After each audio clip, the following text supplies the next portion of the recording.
my god.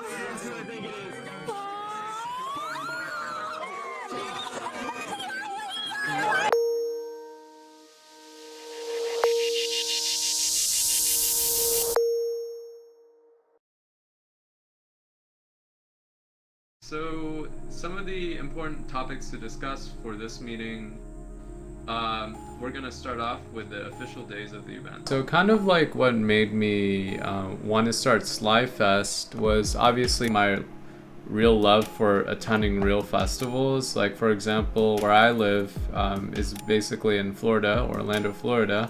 There's, you know, events like Ultra in Miami, and also in Orlando there's also EDC Orlando.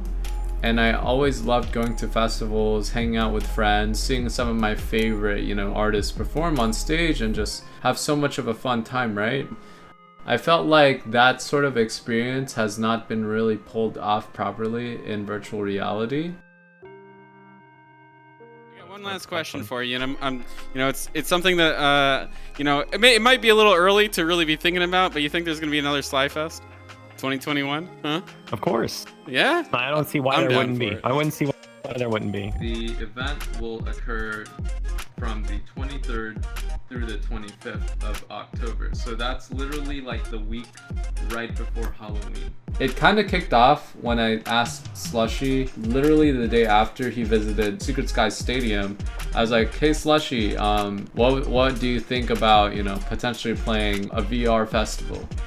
And he was like, let's do it. And I was totally shocked at the answer. I was like, holy moly. From the initial impressions I had from the world, I knew it was going to be something really, really cool and something interesting. And it was my first kind of virtual reality musical experience. So it was definitely unique to say the least. And like actually meeting people after the festival was like such a really cool, surreal experience, because like the pandemic and everything going on, we haven't really been able to kind of get out of the house and play shows and meet fans and stuff like that. So it was really nice and like immersive moment. You know, we're all really in this room right now and we're really hanging out and interacting, and it was just a really nice moment. Playing it itself, you know, it was a really cool experience, as it was the first VR chat festival that I played, or VR chat show I played, and being in front of the crowd that, you know, I could see down below, and like seeing them react to things and jump and kind of respond, and especially like diving into the crowd as well during the set was really fun. Almost like an experience of like, you know, crowd surfing or jumping into the crowd during a show or something. I've worked with a lot of teams. I work with Loner frequently, and I think Sly Fest was one of the more organized events I've been part of, especially with so many people involved, so many artists and everything. Everyone kind of got their stuff in time. And I spent more time in my headset than I did asleep that weekend, for sure. I was getting really excited, and that's when I was like, it kind of clicked. I was like, okay, well, I cannot do this alone. Absolutely not. So I'm gonna need a team, and I need it fast. Final questions, guys? Anything? Like, why are you so cute?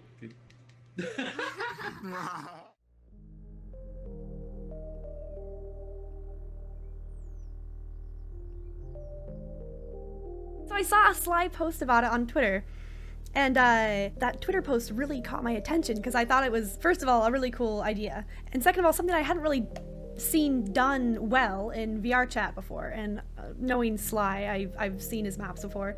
I knew he could pull it off. It was so cool to see these music creators get involved with VR chat, especially nowadays with COVID going on, basically making a virtual Tomorrowland.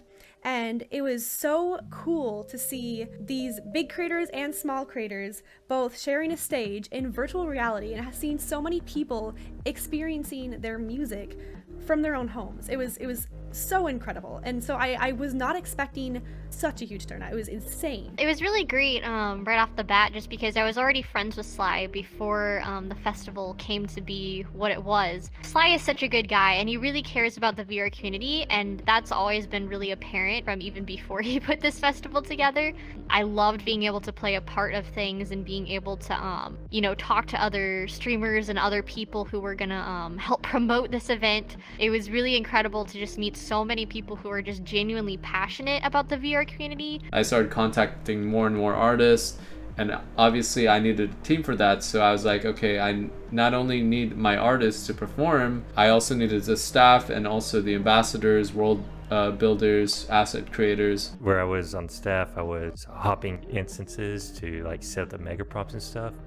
So in between sets, I would go to every public instance I knew of, and I would set up the mega props. And as I did that, I always went down to the main stage area and just chatted with people. A lot of people recognized me after I showed up there once or twice, and everyone was just hanging out, having a good time. And it was all really great. My favorite moment of the festival was finally seeing a population of about, I'd say, 80 in the main instance, and then like a good additional 80 spaced between public instances of it. I just really enjoyed seeing people finally come together in VRC. It had been a very long time for me, at least personally, within this platform and this social platform, where I just seen a lot of niche groups stick to each other, and none of those groups kind of blend together and become one. That was kind of a really cool, awesome moment for me to see that, oh, we're reaching out more than just our niche group. We're actually affecting others around us. We're making an impact in the community. We're actually reaching people. I really needed to put together a complete team, and there's so many people involved in the work of this event that I was surprised at how well our team all were on the same page. And to me, that was just a very, very humbling moment when at the very end of the credits of the festival, I put, all the staff there. Honestly, that I could not have done it without everyone involved in the team. And to have all of those people believe in this one singular vision of putting together a VR festival with over 40 artists over the course of 3 days was such a surreal thing to witness. You think that you think if there's another Sly Fest that you're gonna be interested in helping out again, or is this like too much? Oh yeah, absolutely. Yeah. You didn't have too much. This is so much fun.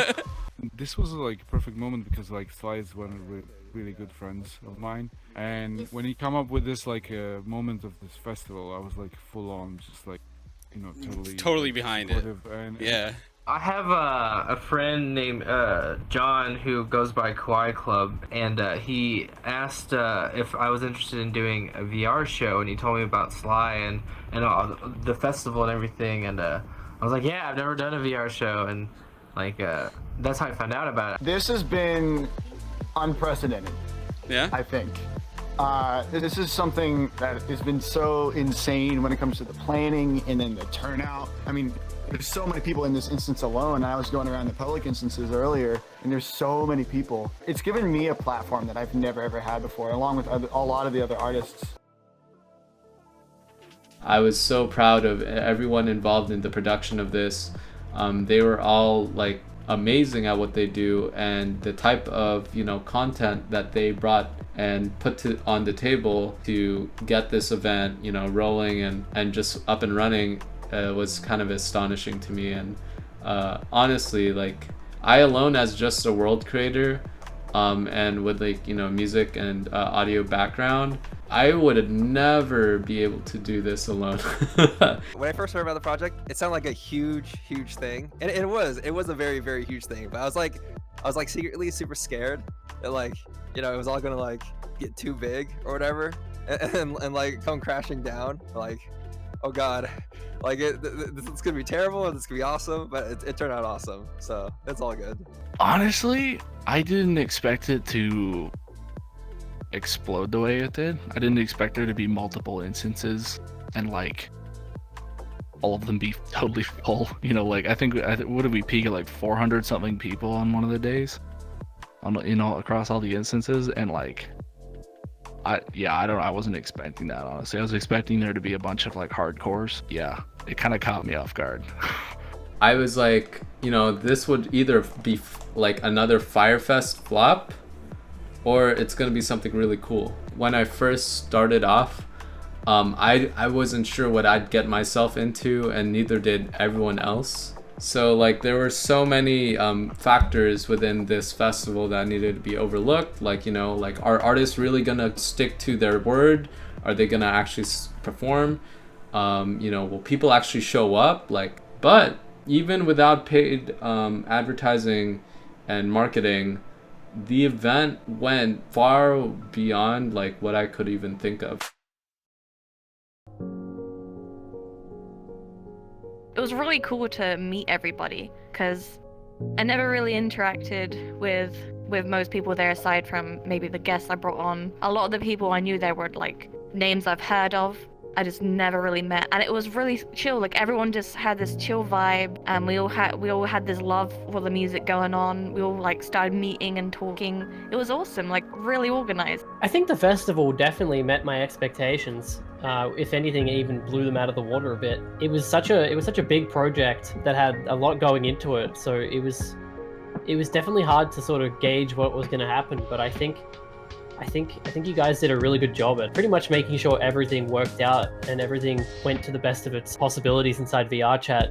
I don't know. You hear about real life concerts, right? And you see at the end there's all these drunk and high people crying and bawling their eyes out, and you're like, oh wow, damn, they must have had a good time. But then when you're really here, it's wow, you actually do feel like that at the end, even if it was just in VR, damn, all your work paid off. It's finally done. Yeah. People talking about the music. There's so many people getting hype about the visuals alongside me. Every time there's a transition into a song everybody knew, everyone was rushing to the front. It's oh my god, this song! It was great. When I spoke to her first, I spoke to them and I was we were kind of vibing. We were okay, what's the idea? And I literally said to them, and I quote, if you're not cackling at your own visuals, you're not doing it right.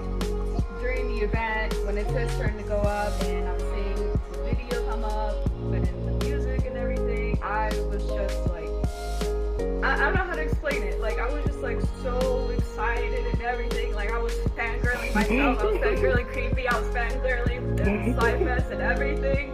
Just seeing it all put together. And then my second favorite is knowing that, all that time that I put into putting the video together and trying to get it done, right before it starts was all worth it. It was all worth it. I wanted to show my streams everything going on, what I was into musically, because I never really have that time to kind of break out my comfort zone of streaming, so it was really, really nice. And I ended up streaming for longer than I ever thought I ever would because I loved it so much. I have this one video of right when the final set started playing. I'm laying on the ground and I just hear the boom, boom of the set starting up, and I was I instantly just shot up and I was oh my god, it's happening. And then I run into the crowd and Brantix is standing there and he looks at me, he's Moji, Pepe hands, and I'm oh, it's happening, it's over. And I don't know, I guess something about that was just super exciting. It's oh, we did it. So not to say that the ending was the best part, but I mean, I felt it the most,